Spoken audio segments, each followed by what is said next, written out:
Yet do I marvel, by Countee Cullen. I doubt not God is good, well-meaning, kind, and did he stoop to quibble, could tell why the little buried mole continues blind, why flesh that mirrors him must someday die. Make plain the reason toward to Tantalus is baited by the fickle fruit, declare if merely brute caprice dooms Sisyphus to struggle up a never-ending stair. Inscrutable his ways are, and immune to catechism by a mind too strewn with petty cares to slightly understand what awful brain compels his awful hand. Yet do I marvel at this curious thing, to make a poet black and bid him sing. My name is Todd Hellems. I don't have anything else to hand out. I don't have any labels to give to anybody. You've got my name, so you know how to call me if you see me in the street, and that's about it. I am 19 years old. I don't do much of anything for a living, really. My parents still take care of me. I guess I'm a student. I spend most of my time reading, but my passion is writing. Sometimes I sit down in front of my writing pad and I don't feel like I'm qualified to write because I haven't read enough, so I'll put the pad down and read a book. But I love to write. I hope that one day I can be as eloquent as Countee Cullen. When I first read Yet Do I Marvel, I didn't know what it meant. I had to take the piece of paper home that it was written on and look up all of the allusions to ancient mythology and that kind of thing and figure out what it meant. So in the beginning it was just kind of me trying to figure out a poem. I wasn't really good at deciphering poetry. After I understood everything that was being said in the poem, it was almost epiphanous. I knew what Countee Cullen was talking about, how he felt so isolated.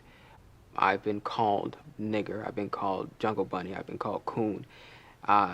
Before I even got into high school, I had heard all these names. So there was that. After I thought I explored the whole black thing all the way, I knew that I was isolated in other ways. I've always known. The fact that I'm gay doesn't help. When I was younger, someone told me I had a really high IQ, and that didn't help either. I always kind of felt like I was put aside. I don't know if it was so much that I was ostracized by anyone, but I think because of the knowledge of who I was, black, gay, whatever, I kind of pulled myself out.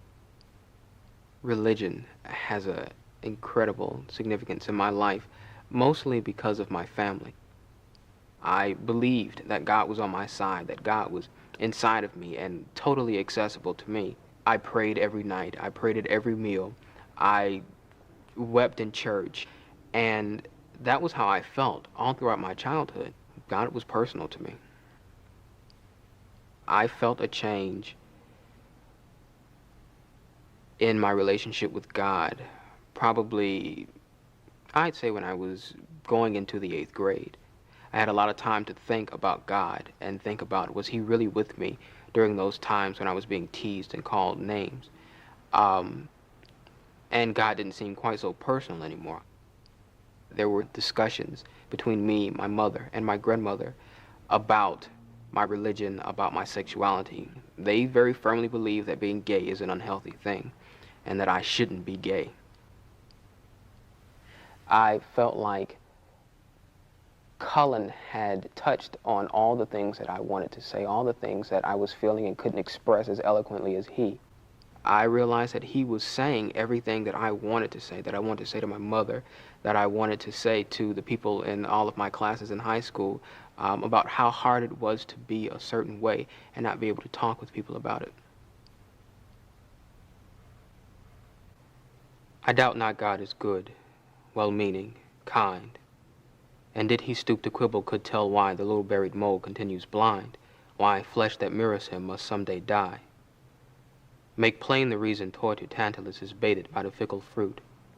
Declare if merely brute caprice dooms Sisyphus to struggle up a never-ending stair. Inscrutable his ways are, and immune to catechism by a mind too strewn with petty cares to slightly understand what awful brain compels his awful hand. Yet do I marvel at this curious thing, to make a poet black and bid him sing.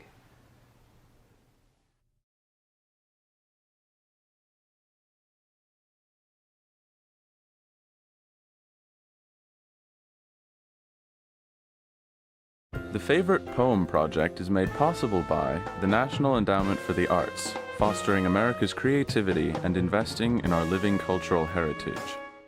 Additional funding has been provided by the John S. and James L. Knight Foundation and by the William and Flora Hewlett Foundation.